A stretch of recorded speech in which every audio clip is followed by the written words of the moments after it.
పల్లిలో AP CM Chandrababu మాట్లాడుతున్నారు. ఇప్పుడు ఆ లైవ్ చూద్దాం. ఇది రెంటికి సమాధానం అవుతుంది, ట్రాన్స్పరెన్సీ వస్తుంది, అకౌంటబిలిటీ వస్తుంది.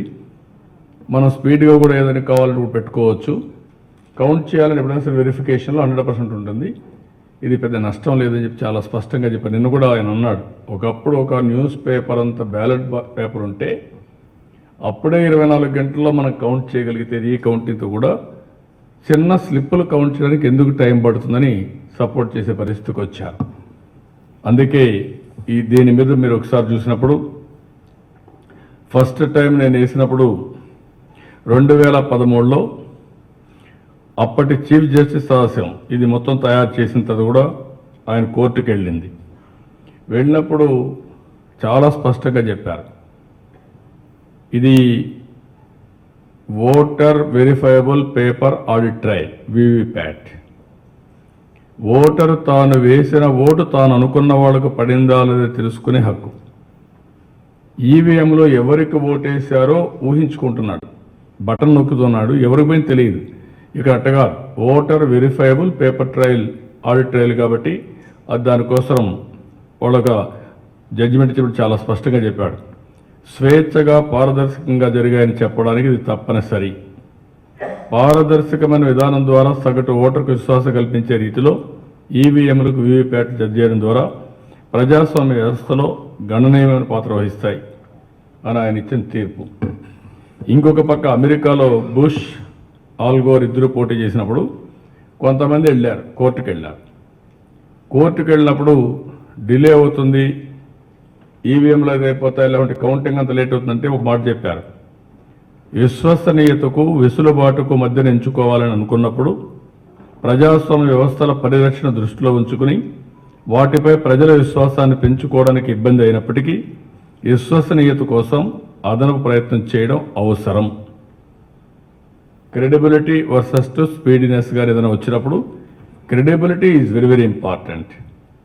మీ ఈ విషయంలోనే గడిచిన 10 ఏళ్లుగా ఫైట్ చేస్తున్నాను.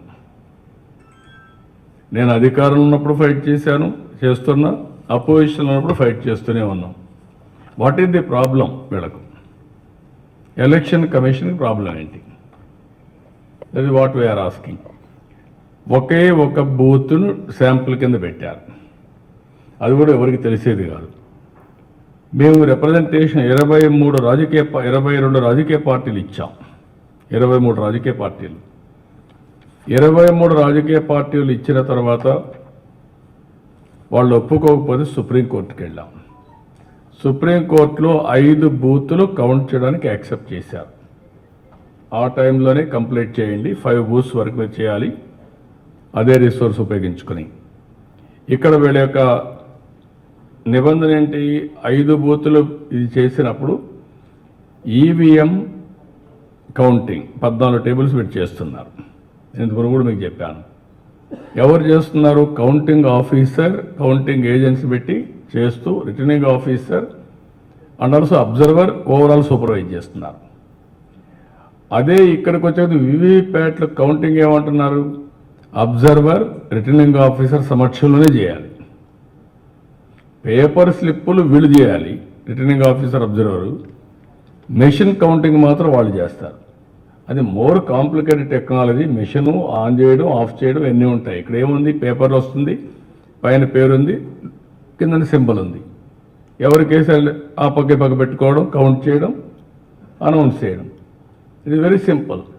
దాన్ని కాంప్లికేట్ చేసి 6 రోజులు అయిందని చెప్పి 6 రోజులు అవుతుంది కాబట్టి మేము చేయలేమని అడ్డం పెడితే సుప్రీంకోర్టుకి అఫిడవిట్ చేశారు. అదే తప్పు పట్టాను నిన్న.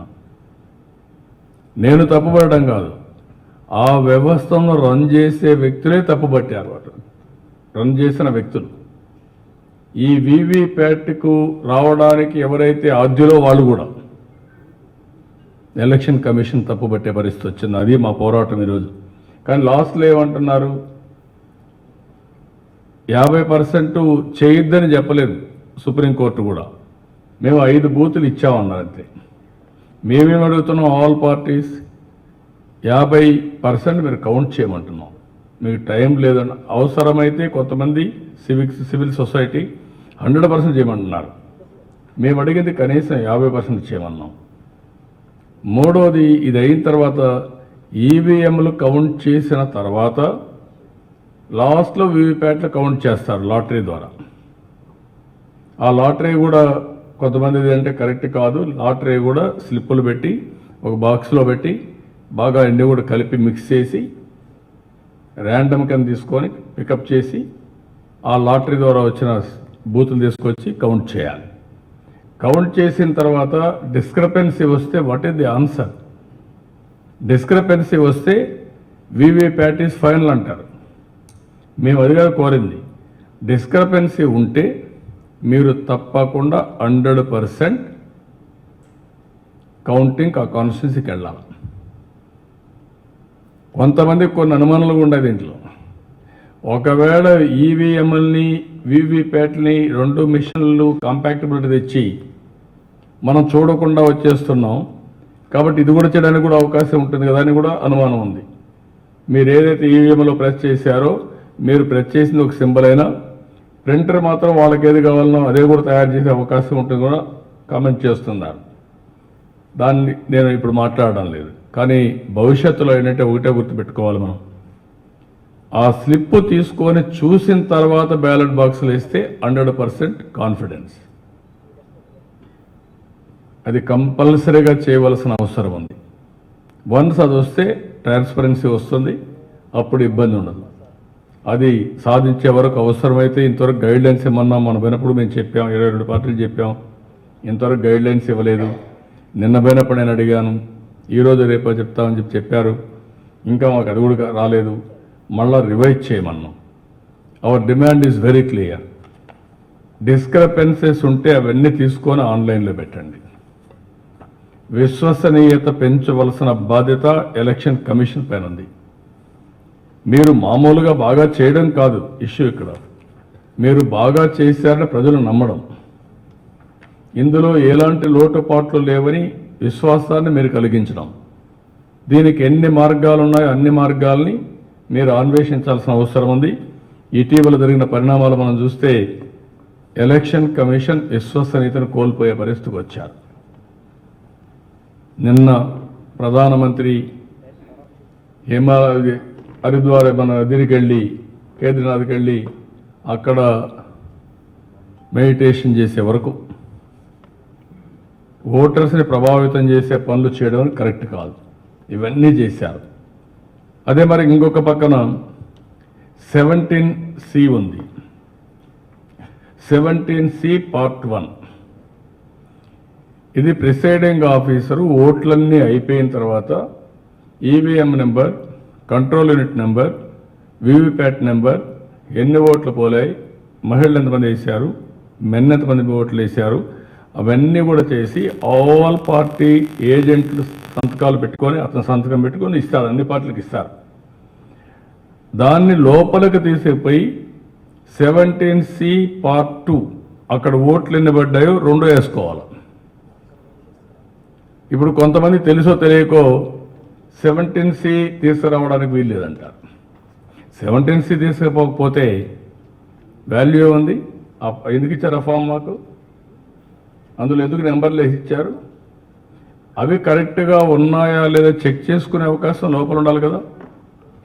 అది చాలా క్లియర్గా కౌంటింగ్ ఏజెంట్స్ హ్యాండ్బుక్ పాయింట్ 10.1లో స్పష్టంగా ఉంది. తీసుకుపోవచ్చు, తీసుకుపోయి నమోదు చేసుకోవచ్చు అని.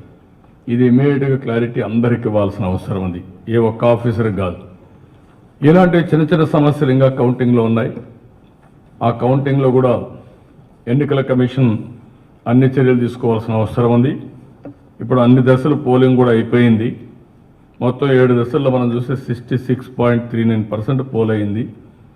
మంది 89.5% దగ్గర పోల్ అయింది. కాబట్టి ఇప్పుడు ఇవన్నీ అయిపోయిన తర్వాత ఇది వీళ్ళు చేయాల్సిన అవసరం ఉంది. అవసరమైనప్పుడు సెంట్రల్ ఫోర్స్ పంపలా, ఇప్పుడు పంపిస్తున్నారు.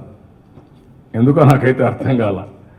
అంటే ఎప్పుడు ఎన్నికలు పెట్టినప్పుడు సెంట్రల్ ఫోర్స్ లేదు, ఇప్పుడు విపరీతంగా పంపిస్తున్నారు. అంటే అది మళ్ళా స్టేట్ గవర్నమెంట్ భారం. రేపు రాబోయే రోజులు ఈ బిల్స్ అన్ని మనమే పే చేయాలి. వాళ్ళు పే చేయరు, సెంట్రల్ ఎలక్షన్ కమిషన్ పే చేసి సెంట్రల్ గవర్నమెంట్ పే చేయరు, స్టేటే పే చేసుకోవాలి. మన పోలీసులు కొంతమంది సెంట్రల్ పోలీసు ఉంటే మేనేజ్ చేసుకోగలుగుతారు. ఇక్కడంతా కూడా రెగ్యులేటరీది. ఓన్లీ 37 ప్లేసెస్, 175 కాన్స్టిట్యున్సీస్, 2 ఉంటాయి. ఇక్కడే నేను మా వాళ్ళందరూ కూడా చెప్పాను, 175 అసెంబ్లీ సెగ్మెంట్లు, పార్లమెంటు 175, 2 కలిపితే 350, ఇంటూ 5 వేసుకుంటే 1750 బూతులు వీవీప్యాట్లు కౌంట్ చేసే అవకాశం ఉంది. ఇది లాస్ట్ వరకు ఉండాలి. అన్ని రాజకీయ పార్టీలు ఇప్పుడుండే ప్రత్యామ్నాయాల్లో కాన్సన్ట్రేట్ చేయాల్సింది ఒకటే మార్గం. కొంతమందికి ఇప్పుడు కూడా డౌట్ ఉంది, ఈవీఎంలు మార్చేస్తాను, రకరకాల రూమర్స్ పెట్టారు. కొంతమంది అయితే ఢిల్లీకి పోతే కొత్త ఈవీఎంలు తీసుకొచ్చి పెట్టేస్తున్నారు, కంట్రోల్ యూనిట్స్ పెట్టేస్తున్నారు. ఎట్లా పెడతారంటే పెట్టేస్తున్నారంటే మీకు తెలియదు, అక్కడంతా లాలూచిపడి పేరు పెట్టేస్తున్నారంటారు. కొంతమంది అంటారు మేము బయట నుంచి ఫ్రీక్వెన్సీ వాడి ఓట్లని మార్చేసాం. నేను అందుకే కనీసం ఇప్పుడు లోపల ఓట్లు మార్చడానికి, ఈవీఎంలు మార్చడానికి ఒకటే మార్గం లేకుండా ఉండేది ఏంటంటే ఆ 2 అన్న కౌంట్ చేస్తే, వీవీప్యాట్లన్నీ కానీ పర్ఫెక్ట్గా కౌంట్ చేస్తే కనీసం కొంతవరకైనా అర్థమవుతుంది. తర్వాత ప్రింటింగ్ అప్పుడే ఓటేసినప్పుడే ఈవీఎం